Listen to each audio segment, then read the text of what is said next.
नमस्कार मंडळी, company of कॉन्टेंटच्या नवीन भागात नवीन एपिसोडमध्ये तुमच्या सर्वांचंच मी खूप खूप स्वागत करतो. मागचा पॉडकास्ट तर तुम्हाला आठवतच असेल, सीए रिझल्ट, सीए ची एक्झाम. आणि त्या पॉडकास्टवरती खूपशा लोकांनी आम्हाला कमेंट केले आणि डीएम सुद्धा पाठवले की दाद्यानो, तुम्ही सीएंना तर तुमच्या पॉडकास्टवरती बोलवलं, पण आमचे प्रश्न कधी सॉल्व्ह करणार? तर तुमचे प्रश्न आज माझ्या हातात आहेत आणि हे प्रश्न मी सामान्य माणसाच्या आयुष्यातील प्रश्न आहेत आणि हे प्रश्न मी आज पॉडकास्टमध्ये सीए श्री राम कुलकर्णी यांना विचारणार आहे. तर चला पाहूया हा podcast. As a common man, as a middle class working professional, माझं आयडियल बजेट मी कसं डिझाईन करू? थोडंसं अवघड असतं सुरुवातीला, कारण आपल्याला कसं असतं, आलेल्या पैशाला आपण म्हणतो पैसा यायच्या आधी त्याच्यात जायच्या वाटा ठरलेल्या असतात. तर त्या जायच्या वाटा थोड्याशा नियंत्रित करता आल्या पाहिजेत असं मला वाटतं. कमी बसतो. आणि एक गोल्डन रूल मी तुम्हाला सांगेन की जर तुम्हाला तुमचं 20 वर्षाचं लोन असेल, ते जर तुम्हाला कमीत कमी ह्याच्यात फेडायचं असेल तर दरवर्षी फक्त एक हप्ता जास्त. अजून एक आम्हाला प्रश्न आला की बऱ्याचशाच इंडिव्हिज्युअल्सला, बऱ्याचशाच लोकांना स्वतःहून टॅक्स फायलिंग करायचं असतं. मग टॅक्स फायलिंगला सोपं कसं करता येईल आणि जिथे कमीत कमी त्यांच्याकडून चूक होईल असं. आता टॅक्स जर वाचवायचा असेल तर काही टिप्स. आता हा कॉमन प्रश्न आहे, हा प्रत्येक सीए ला लीगल वे मध्ये. तो म्हणजे एक सीए का गरजेचा आहे? तर एक सीए काय करतो? हा एक सीए ना तुमच्या लाईफ वरती अनेक इम्पॅक्ट आणू शकतो.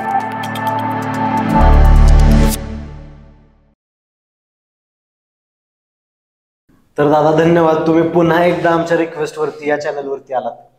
आणि जसं मी सांगितलं आत्ताच की आमच्या प्रेक्षकांकडून खूपसे असे क्वेश्चन्स आलेत, म्हणजे त्यांना सुद्धा त्यांची फायनान्शियल जर्नी सुधारायची आहे. ओके. म्हणून त्यासाठी त्यांनी आम्हाला डीएम्स केले, कमेंट्समध्ये खूपसे आम्हाला क्वेश्चन्स विचारले गेले आणि ते क्वेश्चन्स आता आम्ही ह्या कार्ड्सवरती उतरवलेत. ओके. आणि आता तुम्ही असं समजा की मी एक पूर्ण बिगिनर आहे, मी पैसे कमवायला जस्ट चालू केले आणि मला त्याचा एक्सपेन्स कसा ट्रॅक करायचा, ते पैसे कसे मॅनेज करायचे, स्वतःचा ITR वगैरे सगळ्या गोष्टी पूर्ण मी बिगिनर आहे त्या गोष्टीत, मला काहीच माहित नाहीये. सो मी जे प्रश्न विचारेन त्या प्रश्नांचं उत्तर तुम्ही एका बिगिनरच्या पर्स्पेक्टिव्हने द्या, म्हणजे प्रेक्षकांचे सगळ्यांचेच प्रश्न सॉल्व्ह होतील. जनता जनार्दन के सवाल हा विषय काय. As a common man, as a middle class working professional, माझं आयडियल बजेट मी कसं डिझाईन करू? तुमचं आयडियल बजेट डिझाईन करताना मी म्हणेन की आपण रिव्हर्स बजेटिंग करा. जर तुम्ही सॅलरीड पर्सन असाल तर तुम्ही रिव्हर्स बजेटिंग करा. रिव्हर्स बजेटिंग म्हणजे काय? मला सॅलरी मिळते किती आणि त्या सॅलरीच्या मला वाटा काय काय ते आधी बघितलं पाहिजे आपण. आणि जर तुम्ही प्रायमरी एक गोल्डन रूल जर म्हणालात तुम्ही, जो मी माझ्या घरचे म्हणजे आम्ही सगळे फॉलो करतो, तुमच्या इन्कमचं ॲटलिस्ट 40 to 50% हे सेव्हिंग झालं पाहिजे.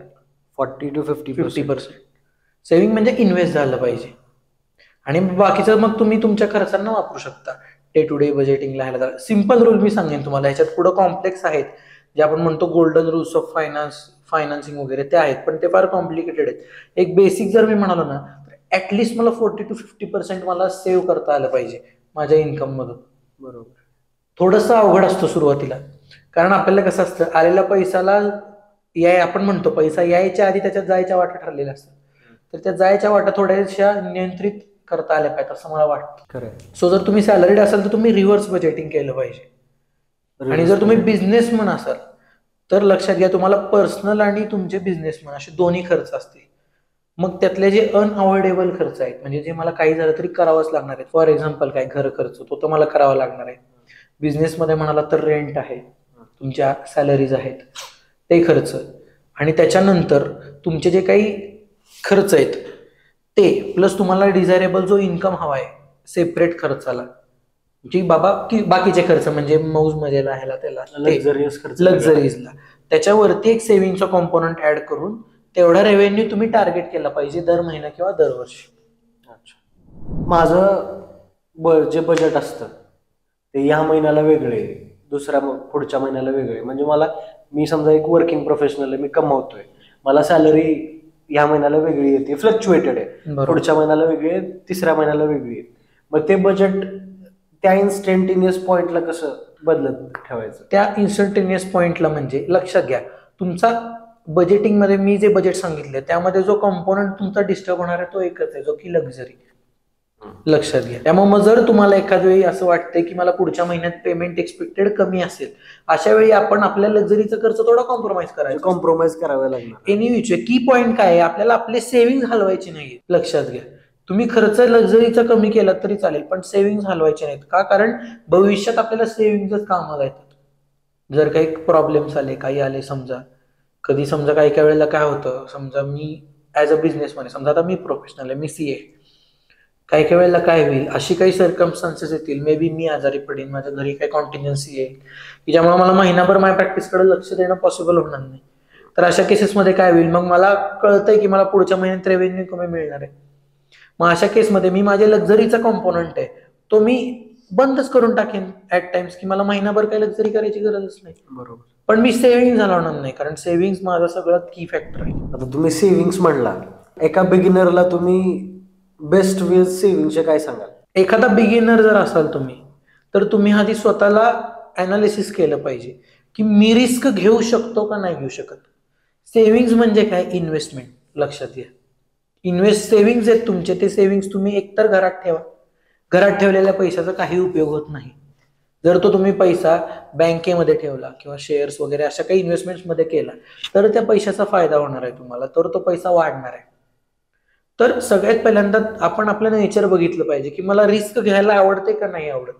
आता तुम्ही शेअर मार्केट बोलला, तर एका बिगिनर माणसाला, जो आत्ता कमवायला ज्याने चालू केलंय, त्याने शेअर मार्केटमध्ये इन्व्हेस्ट करणं बरोबर आहे की चुकीचं आहे? शेअर मार्केटमध्ये इन्व्हेस्ट करणं हे अजिबात चुकीचं नाहीये. चुकीचं काय आहे की विदाऊट नॉलेज शेअर मार्केटमध्ये इन्व्हेस्ट करा, हे जास्त चुकीचं आहे.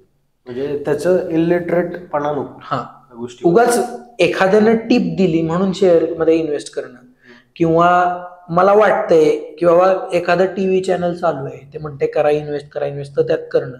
लक्षात घ्या, ते तुम्हाला एक लेवल पर्यंत फायद्याचं आहे. पण जर तुम्ही अभ्यास करून स्वतः शेअर मध्ये इन्व्हेस्ट करत असाल, किंवा अशा एखाद्या माणसाला तुम्ही तुमचे फंड्स दिले की जो मॅनेज करतोय, तर तो इफेक्टिव्हली माणूस ते काम करू शकतो. म्हणजे रिसर्च, पूर्ण रिसर्च.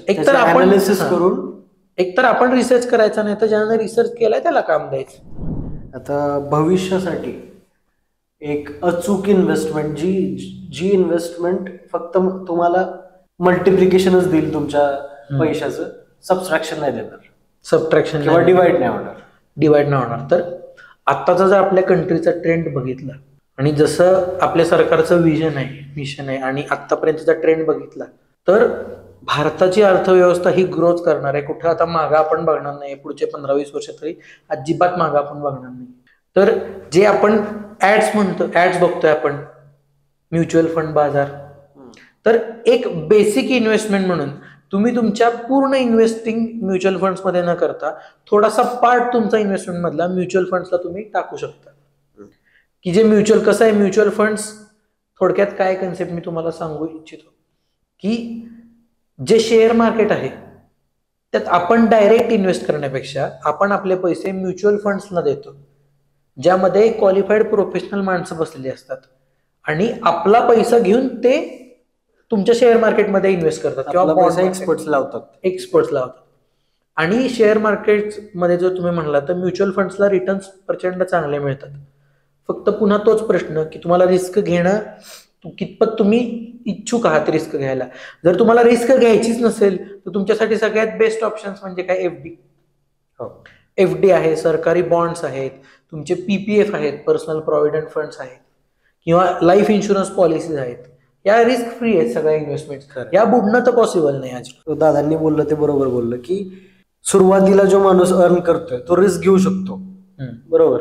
जो नवीन खेळाडू आहे तो रिस्क घेऊ शकतो, पण जो एक सेटल्ड माणूस आहे, ज्याच्या पाठीमागे जबाबदाऱ्या आहेत किंवा त्याला मुलं आहेत, तो लगेच रिस्क अशी घेऊ शकत नाही. मग त्याच्यासाठी एफडी हा पर्याय सांगितला. आणि आपण पाहतोच, आता तुम्ही जर पाहिलं, तुम्ही जर अनालिसिस केला तर आपल्या वरच्या ज्या पिढ्या आहेत, ज्या आपण आता 25-30ली माणसं आहोत, आपल्या वरच्या ज्या पिढ्या आहेत 30-35, 40, तुम्ही जर नीट पाहिलं तर त्या रिस्क घ्यायला जास्त विलिंग नसतात. त्यामुळे तुम्ही पाहिलं तर तुमच्या घरातल्या इन्व्हेस्टमेंटच्या मेजरली एफडीज मध्ये असतात. आणि आपल्यासारखं म्हणलो तर आपण मग म्युच्युअल फंड बाजार, मग आपण शेअर मार्केटमध्ये जाणार, असे क्रिप्टोच कर, हेच कर, हे आपले घरात असे म्हणजे इंडियन विमेन महिलांची जी घरात मेन इन्व्हेस्टमेंट असते ती म्हणजे गोल्ड असते. गोल्ड.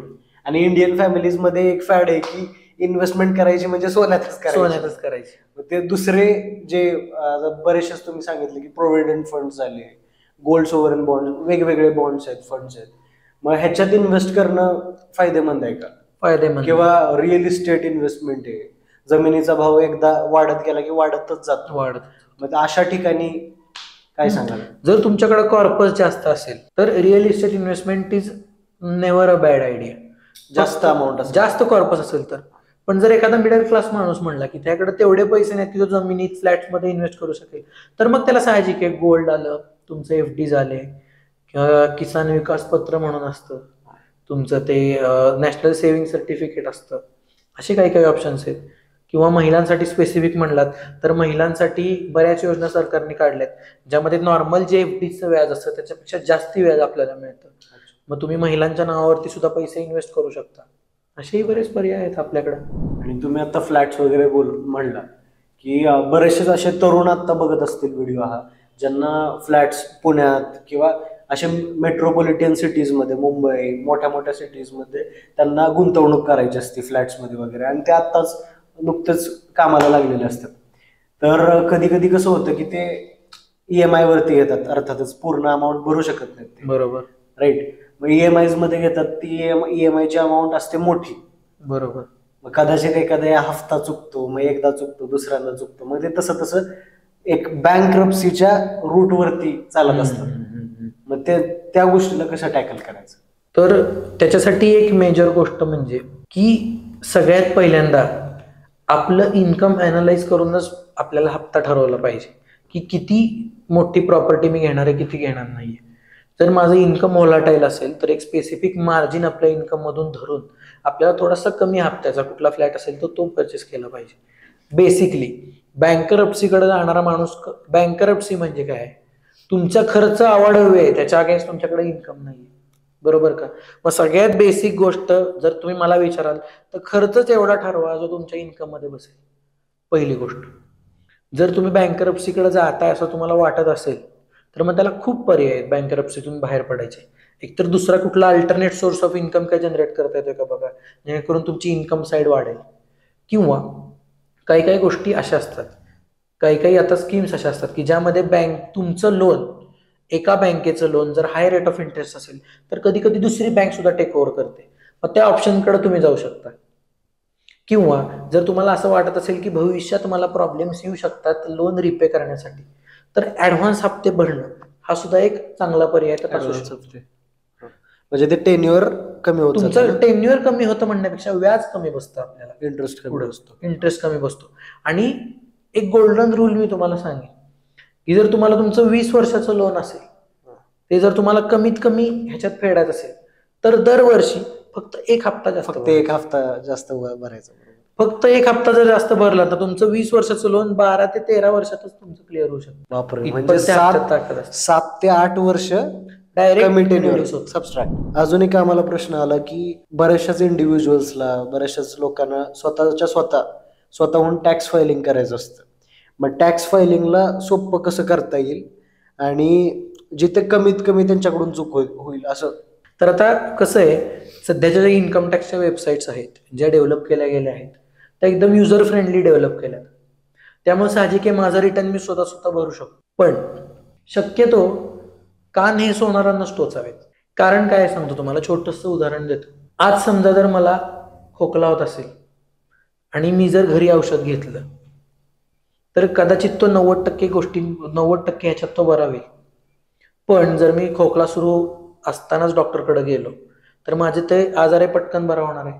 मी जर औषध घेत राहिलो आणि तो आजार बळावला, खोकल्याचा जेव्हा डांग्या खोकला होतो तेव्हा तेच 500 रुपयाचं औषध तुम्हाला 50,000ला पडतं. सेम लॉजिक तुम्हाला तुमच्या इन्कम टॅक्स रिटर्न्स मध्ये असतं. एखाद्या गोष्टीचं नॉलेज असेल तरच ती गोष्ट करावी असं माझं परखड मत आहे. म्हणजे मी CA आहे, मी हे काम करतो म्हणून मी सांगत नाहीये, अनुभवावरून सांगतोय की जेव्हा तुम्ही विदाऊट नॉलेज इन्कम टॅक्सचे रिटर्न्स वगैरे भरतात, आजकाल काळ बदललाय. आज तुमच्या पॅन कार्ड जिथं जिथं तुम्ही देता तो सगळा डेटा डिपार्टमेंटकडे आलेला असतो. आपण मुद्दामून नाही, पण कधी जर छोटीशी जरी चूक झाली आपल्याकडून तर आपल्याला डिपार्टमेंटकडून नोटिसेस वगैरे येऊ शकतात. बरोबर आहे. मग ह्याच केसमध्ये जर तुम्ही सुरुवातीलाच ITR एखाद्या प्रोफेशनल माणसाकडून भरून घेतलं तर तुमचं काम कमी किमतीत होणार आहे आणि ते असं होणार आहे की तुम्हाला भविष्यात काही प्रॉब्लेम येणार नाही. पण हेच जर तुम्ही स्वतःचं डोकं लावून काही काम केलं आणि नंतर तुम्ही आलात प्रोफेशनलकडे तर तेच 5-10 हजार रुपयाचं रिटर्न तुम्हाला 5-10 लाखाला सुद्धा पडू शकतं. त्यामुळे शक्यतो जर जाणकार असाल तर 100% स्वतःचं रिटर्न भरा, पण जर जाणकार नसाल तर तुम्ही कुठल्या तरी प्रोफेशनलची मदत 100% घेतली पाहिजे. आता इन्कम टॅक्स रिटर्न वरून टॅक्स एज्युकेशन वरती येऊया. ओके. की खूपशे लोक जे कमवत आहेत पण ते टॅक्सेस बद्दल लिटरेट नाही आहेत. त्यांना डायरेक्ट इनडायरेक्ट टॅक्स माहित नाही, काय कोणता टॅक्स भरावा. साधं हॉटेलमध्ये गेल्यावरती तिथे GST नंबर दिलेला असतो, आपण कोणता टॅक्स भरतोय, कशासाठी भरतोय ते देखील माहित नसतं. मग अशा लोकांना काय सांगाल? अशा लोकांना मी एकच गोष्ट सांगेन, जर तुम्हाला तुमचा जो काही तुमचा व्यवसाय आहे किंवा जी काही तुमची नोकरी आहे ज्यात तुम्ही करताय, आपल्याला जे टॅक्सेस लागतायत नाही लागत आहेत त्याचं नॉलेज जर तुम्हाला घ्यायचं असेल तर सगळ्यात सोपी गोष्ट मी सांगतो, जो कोण तुमचा ओळखीचा मित्र प्रोफेशनल त्यात काम करतो सरळ त्याला गाठायचं आणि त्याला म्हणायचं हा माझा व्यवसाय आहे आणि मला ह्याला काय काय गोष्टी लागतात ते तुम्हाला सांग. हा पहिला पर्याय. दुसरा पर्याय म्हणजे गुगल बाबा. पण गुगल बाबांचं कसं असतं, गुगल बाबांनी सांगितलेली प्रत्येक गोष्ट आपल्याला कळेलच असं नाही, पण तुम्ही खरी असेल असं पण खरंही असेल सजेशन्सला गोळा करून झालेले. गुगल एक असेल, गुगल तुमचं बाकीच्या लोकांचे सजेशन्स गोळा करून तुम्हाला काहीतरी रिझल्ट देईल. एक सर्च इंजिन बनलं. आता गुगलचा डेटा हा ॲक्युरेट असू शकतो, शक्यता जास्त आहे, पण तुम्ही तो डेटा वाचलात तर तुम्हाला ज्या काही क्वेरीज आहेत त्या तुम्ही प्रोफेशनल्सला विचारू शकता. लक्षात घ्या, आपण जर जो व्यवसाय करतोय, जो बिझनेस करतोय त्या लागणाऱ्या सगळ्या गोष्टींचं ऍडव्हान्स नाही तर बेसिक तरी नॉलेज आपल्याला पाहिजे. मग तुमचा प्रोफेशनल कितीही स्ट्रॉंग असू दे पण तुम्हाला बेसिक नॉलेज तरी पाहिजे की आपल्याला काय लागतं आणि आपल्याला काय लागत. आता टॅक्स जर वाचवायचा असेल तर काही टिप्स. आता हा कॉमन प्रश्न आहे, हा प्रत्येक सीएला लीगल वे मध्ये. लीगल आता ऑन रेकॉर्ड आहे म्हणल्यावर आपण लीगलच चर्चा करणार आणि इनलिगल वेज तसे फार डेंजरस असतात, त्यामुळे शक्यतो लीगल वेजनीच टॅक्स वाचवा. तर आता कसं आहे, सध्या टॅक्सेशन मध्ये खूप मोठा बदल झालाय. तुम्हाला रिटर्न फायलिंगसाठी 2 पद्धतीचे हे आलेत, 2 प्रणाली आल्यात. एक नवीन प्रणाली, जुनी प्रणाली, ज्याला आपण न्यू रेजिम आणि ओल्ड रेजिम म्हणतो. तर न्यू रेजिम मध्ये टॅक्स वाचवायचे प्रकार वेगळे, ओल्ड मध्ये वेगळे. पण general ways of tax saving मी तुम्हाला सांगतो काय असतं. जर एखादा सॅलरीड पर्सन असेल, आणि तो जर जुन्या पद्धतीने रिटर्न भरू इच्छित असेल किंवा जर बिझनेसवाला माणूस असेल जो काही जुन्या पद्धतीने आधी जुन्या पद्धतीची चर्चा करू आपण, त्यामध्ये तो भरू इच्छित असेल तर त्याला खूप वेज आहेत टॅक्स वाचवायचे. सगळ्यात पहिला मेजर म्हणजे लाईफ इन्शुरन्स पॉलिसी. त्याच्यानंतर मेडिक्लेम मध्ये तुम्ही पैसे इन्व्हेस्ट करू शकता. त्याच्यानंतर तुम्ही काही म्युच्युअल फंड्स मध्ये सुद्धा इक्विटी लिंक्ड सेव्हिंग स्कीम म्हणून असते, ELSS, त्यामध्ये तुम्ही इन्व्हेस्टमेंट केलेत तर तुमचा जे काही इन्व्हेस्टमेंट आहे त्या इन्व्हेस्टमेंटवरनं तुम्हाला कपात मिळते त्याची. PPF मध्ये, पर्सनल प्रॉव्हिडंट फंड मध्ये जर तुम्ही इन्व्हेस्ट करत असाल तर ते PPFचं जे काही व्याज मिळतं त्या व्याजावर सुद्धा आपल्याला टॅक्स लागत नाही, प्लस व्याज पण चांगलं मिळतं. सध्या 7.1% रेट आहे PPFचा, ते व्याज एक चांगलं मिळतं. त्यानंतर टॅक्स फ्री बॉन्ड्स मध्ये तुम्ही इन्व्हेस्ट करू शकता. असे बरेच वेज आहेत ज्यामध्ये आपण इन्व्हेस्ट करू शकतो. जर तुम्ही नवीन प्रणाली जर तुम्ही रिटर्न भरू इच्छित असाल इन्कम टॅक्सचा, तर नवीन प्रणालीत त्यांनी काय केलंय, इन्कम लिमिट वाढवले, ज्या लिमिट पर्यंत तुम्हाला टॅक्स आपल्या खिशातून भरावा लागत नाही, पण त्यांनी यातल्या बऱ्यापैकी डिडक्शन्स आहेत त्या कमी केल्यात. सो नवीन ह्याला जर तुम्हाला काही टॅक्सेशन वाचवायचे असतील तर तुम्हाला त्यासाठी तुमच्या प्रोफेशनलला कॉन्टॅक्ट करून त्या पद्धतीने अप्रोप्रिएट प्लॅनिंग केलं पाहिजे. त्या पद्धतीने तुम्ही टॅक्सेशन सेव्ह करू शकता लिगली. तर एखाद्या इंडिव्हिज्युअलला जर इन्शुरन्सेस मध्ये इन्व्हेस्ट करायचं असेल तर कोणत्या इन्शुरन्स मध्ये केलं पाहिजे? इन्शुरन्सला तुम्ही बघताना 2 पर्स्पेक्टिव्हने बघा, एक इन्शुरन्स ॲज अन इन्व्हेस्टमेंट आणि इन्शुरन्स ॲज अ प्रोटेक्शन. दोन्ही गोष्टीसाठी इन्शुरन्स महत्वाचा आहे. जस्ट तुम्ही टॅक्स सेव्हिंग करण्यासाठी जर इन्शुरन्स घेत असाल तर ती चुकीची गोष्ट आहे. कारण काय होतं, इन्शुरन्सचा बेनिफिट टॅक्स सेव्हिंग हा सेकंडरी बेनिफिट आहे, प्रायमरी बेनिफिट प्रोटेक्शन आहे. तर लाईफ इन्शुरन्सचे बरेच प्लॅन्स असे असतात की ज्या प्लॅन्समध्ये तुम्हाला एक ठराविक प्रीमियम तुम्ही भरला की थोड्या वर्षांनी तुम्हाला एक कॉर्पस मिळतो. कॉर्पस म्हणजे काय, त्या इन्व्हेस्टमेंटचं रिटर्न म्हणून एक भरपूर मोठी fund अमाऊंट मिळतो. तो मिळतो. प्लस तुम्हाला एक प्रोटेक्शन पण मिळतं. म्हणजे इन द इव्हेंट समजा काही चुकीचं झालं, काही बरं वाईट झालं समजा, तर तुमच्या माघारी तुमच्या घरच्यांना पण तो बेनिफिट मिळतो. असे जे प्लॅन्स असतील शक्यतो त्या प्लॅन्समध्ये इन्व्हेस्ट करायचं. म्हणजे गरज आहे तेवढंच इन्व्हेस्ट केलेलं बरं आहे. हा, गरज आहे, एक गरज म्हणून त्याच्यात इन्व्हेस्ट करायचं. टॅक्स सेव्हिंग हा सोल पर्पज नाही, म्हणजे एक पर्याय म्हणून नाही तर गरज म्हणून. हा. आता एक आयडियल इन्शुरन्स पॉलिसी कोणती असेल? आयडियल इन्शुरन्स पॉलिसी म्हणजे अशी पॉलिसी ज्यामध्ये तुम्हाला लॉंग टर्म कव्हरेज सुद्धा मिळतं. प्लस जेव्हा त्याची इन्शुरन्सची टर्म जेव्हा संपेल तेव्हा त्याचा रिटर्न म्हणून एक ठराविक अमाऊंट मिळणं, किंवा ॲज अ रिटायरमेंट बेनिफिट. आपली जेव्हा मगाशी ऑफ द रेकॉर्ड चर्चा चालली होती की ॲज अ रिटायरमेंट प्लॅन म्हणून LIC वर्क करू शकते का, म्हणजे लाईफ इन्शुरन्स पॉलिसी वर्क करू शकते का, तर डेफिनेटली करू शकते. सो असे प्लॅन्स जे आपल्याला फ्युचरमध्ये बेनिफिट्स देतील प्लस रिस्क सुद्धा कव्हर करतील, असे प्लॅन शक्यतो चांगले. बरोबर. आता रिटायरमेंट बद्दल तुम्ही बोललात, तर एक आयडियल रिटायरमेंट प्लॅन कधी चालू करायचं? म्हणजे आता समजा मी आता कमवतोय, मग मला माझ्या रिटायरमेंटची प्लॅनिंग कधीपासून केली पाहिजे? आता कसं आहे, हा आपल्या जनरेशनचा प्रश्न आहे की आपल्याला रिटायर लवकर व्हायचं असतं प्रत्येकाला. आणि आता कसं झालंय की बिईंग समजा तुम्ही बिझनेसमॅन असाल किंवा प्रायव्हेट कंपनीत नोकरीला वगैरे असाल, तर पेन्शन हा प्रकार आपल्याला लागू नसतो. त्यामुळे रिटायरमेंटला सर्व्हाइव्ह व्हावं या हिशोबाने प्लॅनिंग शक्यतो आपण जितकं लवकर करता येईल तितकं लवकर केला पाहिजे. म्हणजे तुम्ही म्हणलात की आजपासूनच करायचं का, तर हो, आजपासून केलं तरी चालेल. कारण काय होतं, जेवढे तुम्ही पैसे रिटायरमेंटसाठी जितक्या लवकर बाजूला काढाल तेवढ्याच जास्त तुम्हाला रिटायरमेंटमध्ये त्याचे अमाऊंट मिळत राहते. त्यामुळे रिटायरमेंटचं प्लॅनिंग हे जितक्या शक्य तितक्या लवकर करणं गरजेचं आहे. गुड रिटायरमेंट ऑप्शन्स काय असतील? गुड रिटायरमेंट ऑप्शन म्हणजे आता ट्रेंडिंगमध्ये सगळ्यात मोठा ऑप्शन आहे आपले म्युच्युअल फंड्स असतात ना, त्यात जसं SIP असतं म्हणजे दर महिना अमाऊंट जाते, SIP तसंच एक SWP पण प्रकार असतो, सिस्टमॅटिक विड्रॉल प्लॅन. SWP. हा, म्हणजे तुम्ही जे पैसे हळूहळू टाकत राहिलात तसं एक पिरियड नंतर तुम्हाला थोडी थोडी अमाऊंट त्यातून महिना महिना महिना महिना मिळते. म्हणजे ती ॲज अ पेन्शन पण काम करू शकते. हा सध्यातला सगळ्यात मोठा ट्रेंडिंग ऑप्शन आहे. नाहीतर अजून वन टाइम विड्रॉल होत नाही, थोडं थोडं थोडं थोडं थोडं ते दर महिना कशी सॅलरी पेन्शन कशी दर महिना मिळते तसं तसं ते पण मिळू शकतं.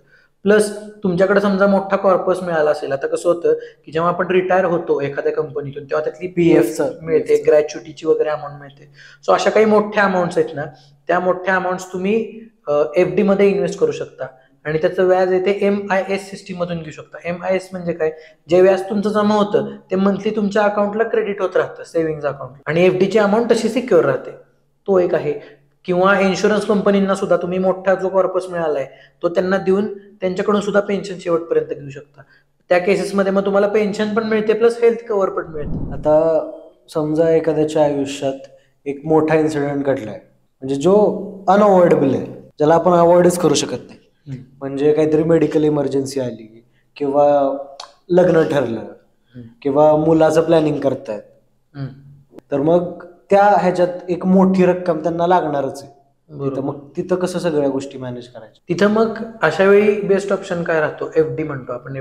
FD पाहिजे तेव्हा मोडता येते, तो एक ऑप्शन राहतो. किंवा लिक्विड फंड्स असतात. लिक्विड फंड्स म्हणजे काय, असे फंड्स ज्याच्यातून पैसा आपल्याला पटकन काढता येतो, लागला तर लगेच काढता येतो, अशा ठिकाणी गोष्टी इन्व्हेस्ट करायच्या. म्हणजे लिक्विड फंड्स कोणते असू शकतात, शेअर मार्केट आपण म्हणू शकतो, शेअर्स आहे. म्युच्युअल फंडचे पैसे सुद्धा आपल्याला हवे तेव्हा आपण काढू शकतो.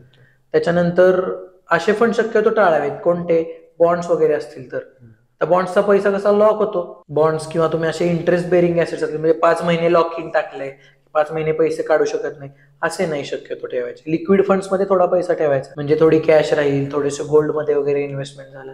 असे ऍसेट जे इमर्जन्सीला आपल्याला लगेच एनकॅश करता येतील. एनकॅश करणे म्हणजे विकून पैसे घेता येतील आपल्याला. आता इन्फ्लेशन जी टर्म आहे, इन्फ्लेशनचा आपल्या रोजच्या डेली लाईफ वरती काय इफेक्ट पडतो? इन्फ्लेशन काय होतं, इन्फ्लेशनच्या जो प्रॉब्लेम आहे तो आता सध्या सगळीकडे युनिव्हर्सलच प्रॉब्लेम चालू आहे. इन्फ्लेशन मध्ये काय होतं, प्राइसेस वाढतात गोष्टींच्या. तर साहजिक आहे, हे तर लॉजिक आहे. पण आता का ह्या गोष्टी सगळ्या का होतात, कारण जर तुमच्या बायरकडं जर बायर म्हणजे आपल्या हातात जर पैसे जास्त असतील तर आपण इन्फ्लेशन क्रिएट करतो. कसं तर आपण गोष्टी वाढवत वाढवत वाढवत जातो. आपल्याकडे पैसा आहे म्हणल्यावर आपण खरेदी करणार. आता जितकी खरेदी आपण करू तेवढं तुमच्याकडे जर तेवढी डिमांड नसेल, म्हणजे डिमांड आहे पण तेवढा सप्लाय नसेल तुमच्याकडे, तर प्राइजेस वाढतात. थोडक्यात आता तुम्ही पाहिलं, समजा रिअल इस्टेट आपण बघितलं तर मध्ये एक काळ असा होता की रिअल इस्टेटमध्ये काहीच्या काही किमती वाढल्या होत्या. का? कारण तेव्हा माणसांकडे पैसे भरपूर होते, पण तेवढ्या रिअल इस्टेटमध्ये हे म्हणजे प्रोडक्शन तेवढं झालं नव्हतं. मग अशा केसेसमध्ये इन्फ्लेशन होतं. इन्फ्लेशनचा परिणाम काय होतो, ज्या आपल्याला लागतात ना त्या बेसिक गोष्टी सुद्धा महाग होतात काही वेळेला. मग हा सगळा इन्फ्लेशनचा ऍडव्हर्स इफेक्ट असतो. आणि एक खूप मोठा टॉपिक आता ट्रेंडिंगला आहे, तो म्हणजे फायनान्शियल स्कॅम. आता फायनान्शियल स्कॅम्स खूप होतात मार्केटमध्ये. म्हणजे ते क्रेडिट कार्ड संदर्भात असो किंवा लोन संदर्भात असो, तर मग लोक खूप मेजॉरिटीमध्ये आणि खूप प्रमाणात ह्या गोष्टींमध्ये अडकतात. तर मग ह्या गोष्टीतून कसं बाहेर निघावं? सगळ्यात पहिली गोष्ट, स्कॅम मध्ये अडकण्याचं पहिलं मुळातलं कारण म्हणजे इलिटरसी. इलिटरसी म्हणजे काय की आलेला कॉल हा जेन्युइन माणसाकडून आलाय का नाही हे आपल्याला कन्फर्म करता आलं पाहिजे. यासाठी सगळ्यात बेस्ट पर्याय काय, तुम्हाला जर क्रेडिट कार्ड हवंच आहे तर तुम्ही बँकेत जावा. बँकेत जावा, तिथून घ्या, किंवा बँकेच्या ऑफिशियल वेबसाईट्स मधून घ्या. कॉल बेस्ड क्रेडिट कार्ड शक्यतो अवॉइड करा. आणि जर एखादा कॉल जेन्युइन जरी असेल तर वाटल्यास त्याला मीटिंगला बोलवा किंवा त्याच्या बँकेत ब्रांचला जाऊन त्या माणसाला भेटा. असं केलं तर तुमचे फायनान्शियल बऱ्यापैकी स्कॅम्स आहेत ते तुमचे हे होतील. फोनवरच्या कुठल्याही गोष्टीवर शक्यतो लगेच विश्वास ठेवायचा नाही जोपर्यंत आपल्याला पटत नाही. आणि त्या स्कॅम्स वरतीच मी थोडं अजून इलॅबोरेट करू इच्छितो की बरेचसेच असे फायनान्शियल इन्स्टिट्यूशन्स आहेत, नाव घेता नाही येणार पण आहेत इन्स्टिट्यूशन्स जे जास्त व्याजावरती पैसे लेंड करतात. आणि म्हणजे स्टुडंट्स ह्या सगळ्या मायाजालात स्टुडंट्स फसतात. का? कारण की घरातून जास्त पैसे येत नाहीत आणि मग ते अशा ऍप्लिकेशन्स मधून पैसे उचलतात आणि मग त्यांच्यावरती एकदा ते स्कॅम मध्ये फसल्यावरती त्यांना सुद्धा काय करता येत नाही. अशा लोकांनी त्याच्यातून कसं बाहेर निघावं? आता कसं आहे माहिती आहे का, जेव्हा तुम्ही एखाद्या ऍपच्या थ्रू लोनला किंवा अप्लाय करत असाल तर प्रत्येक जेव्हा लोन आपल्याला मिळतं ना, ते लोन मिळायच्या आधी किंवा ते लोन मिळताना आपल्याला एक सँक्शन लेटर मिळतं असतं. ते सँक्शन लेटर वाचून घेतल्याशिवाय लोन ऍक्सेप्टच करायचं नाही. कारण जे आपण म्हणतो हायर रेट ऑफ इंटरेस्ट वरती लोन मिळतं, या सगळ्या गोष्टी सँक्शन लेटर मध्ये दिलेल्या असतात लोनच्या. जर तुम्ही ते वाचलं तर तुम्हाला कळतं व्याजदर किती आहे काय.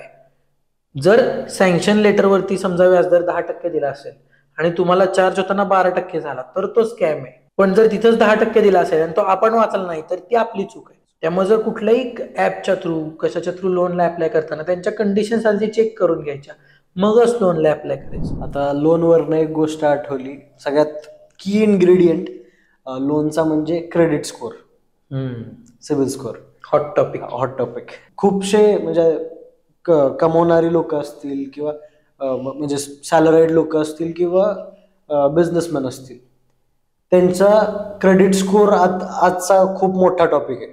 म्हणजे ती एक रेप्युटेशन झाली आहे आता फायनान्शियल जर्नीमध्ये.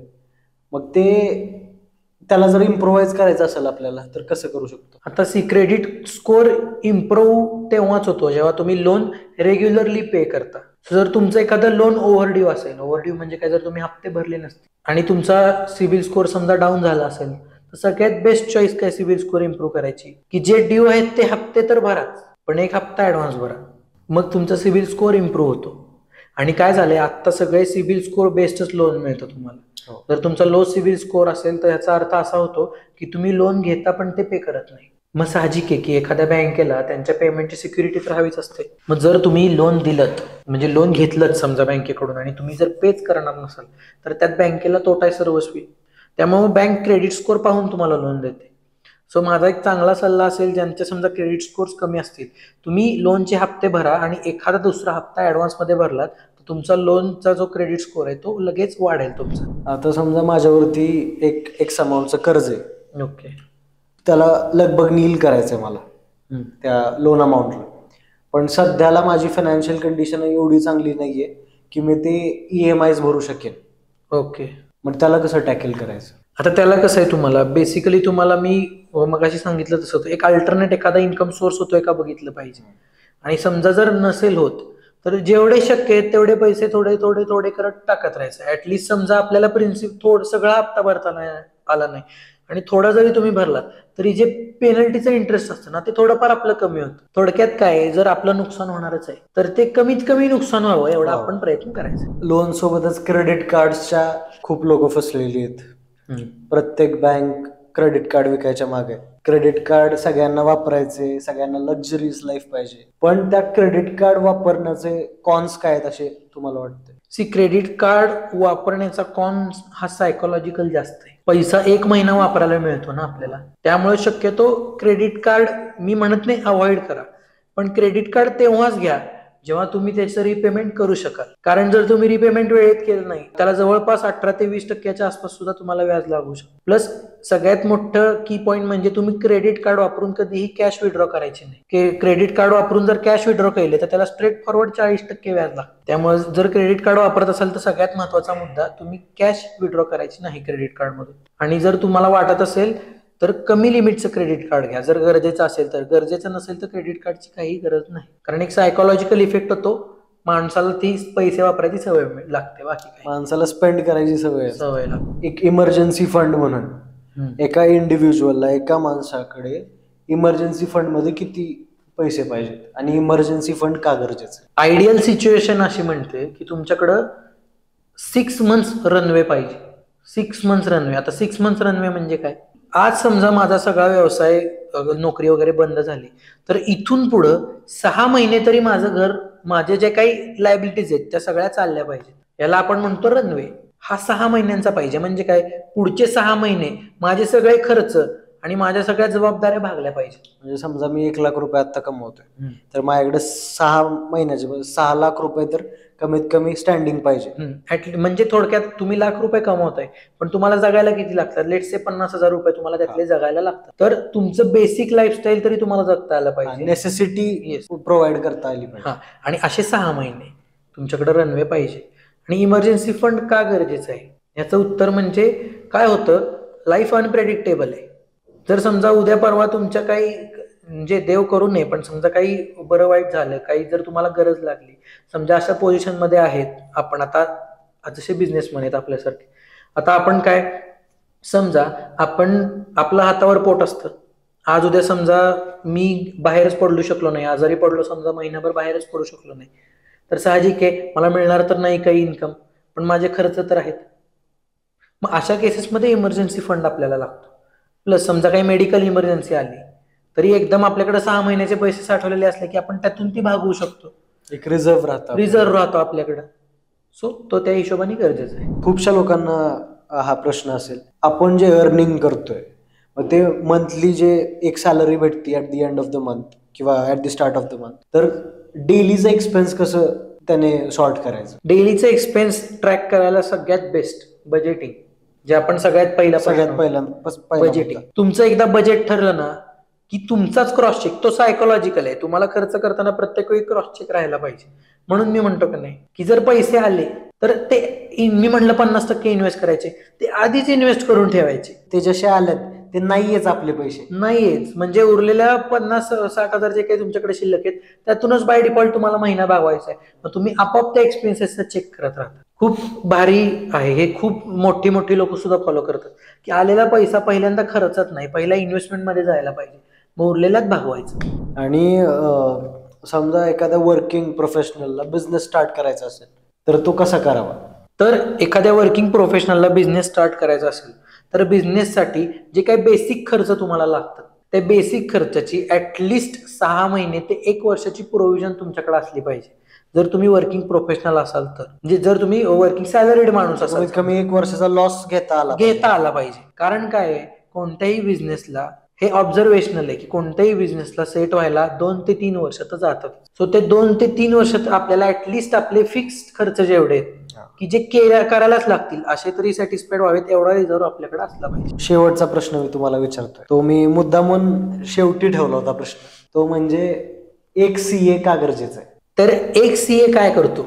हा एक सीए ना तुमच्या लाईफवरती अनेक इम्पॅक्ट आणू शकतो. सीए कुठं लागतो लक्षात घ्या. सीएचं बेसिक एम हे टॅक्स वाचवणं नाहीये. हे मिथ आहे की सीएचं बेसिक एमसीए होण्यामागे टॅक्स वाचवणे हा ऑप्शन असतो. सी, टॅक्स वाचवणे हा एक पार्ट झाला, त्याला आपण वाचवणे नाही म्हणू शकत, त्याला टॅक्स प्लॅनिंग म्हणतात. टॅक्स वाचवणे हा कसा, हा थोडासा इलिगल वाटतो शब्द, त्यामुळे त्याला एक गोंडच नाव दिलं गेलंय, टॅक्स प्लॅनिंग. सीए कशाला लागतो तुम्हाला? टॅक्स प्लॅनिंग साठी लागतो. तुमचं जर काही बजेटिंग करायचं असेल तर ते बजेटिंग तुम्हाला सीए करून देऊ शकतो. इन्व्हेस्टमेंटचे ऑप्शन्स तुम्हाला देऊ शकतो. प्लस वेळोवेळी तुम्हाला बिझनेससाठी काही कन्सल्टेशन लागलं तर ते कन्सल्टेशन सीए देऊ शकतो. तुमचे काही फायनान्शियल लिटिगेशन्स असतील, म्हणजे एखादी तुमच्याकडे इन्कम टॅक्सची केसेस असतील, जीएसटीच्या काही केसेस लागले असतील तर ते तुम्हाला सीए करून देऊ शकतो. तुम्हाला एखादी तुमची ऑर्गनायझेशनची प्रोसेस असेल, जी प्रोसेस आता समजा मॅन्युफॅक्चरिंग प्रोसेस आहे, पहिल्या एपिसोडमध्ये आपण बोललो तसं, ते प्रोसेसमध्ये काय चुकतंय काय नाही हे तुम्हाला सीए सांगू शकतो. थोडक्यात CA can work as a guide. म्हणजे आपण म्हणतो का नाही की एखाद्या अनोळखी ठिकाणी गेलो की एक गाईड असावा सोबत, तसा तुमच्या फायनान्शियल लाईफमध्ये स्टार्ट टू एंड सीए तुम्हाला मदत करतो. Thank you so much Shriram sir, Shriram दादा. तुम्ही अजून एकदा म्हणजे पुन्हा एकदा आमच्या रिक्वेस्टवरती या पॉडकास्टवरती आलात, त्यासाठी खूप खूप धन्यवाद. तुम्ही आम्हाला बोलवलं त्याबद्दल सुद्धा तुमचे तर खूप खूप धन्यवाद. आत्ता शेवटपर्यंत तुम्ही हा पूर्ण व्हिडिओ पाहिला आणि लाईक, कमेंट, सबस्क्राईब करायचं विसरू नका. इंस्टाग्रामवरती कंपनी ऑफ कॉन्टेंटला फॉलो करत नसाल तर आत्ता करा. यूट्यूब चॅनलची बेल आयकॉन प्रेस करून ठेवा आणि आमचे जे डेली अपडेट्स आहेत त्याच्यासोबत तुम्ही सुद्धा अपडेटेड राहा. आणि हो, आत्ता जे आपले गेस्ट होते सीए श्रीराम कुलकर्णी, त्यांचा सुद्धा एक वैयक्तिक यूट्यूब चॅनल आहे दी सीए प्रोफेसर. सो त्या सुद्धा चॅनलला तुम्ही स्वतः जाऊन व्हिजिट करा आणि काही क्वेरीज असतील तर त्यांना विचारा, आमच्या कमेंट सेक्शनमध्ये विचारा, चालतंय की. आणि हो, पुढच्या पॉडकास्टला भेटूया. खूप खूप धन्यवाद.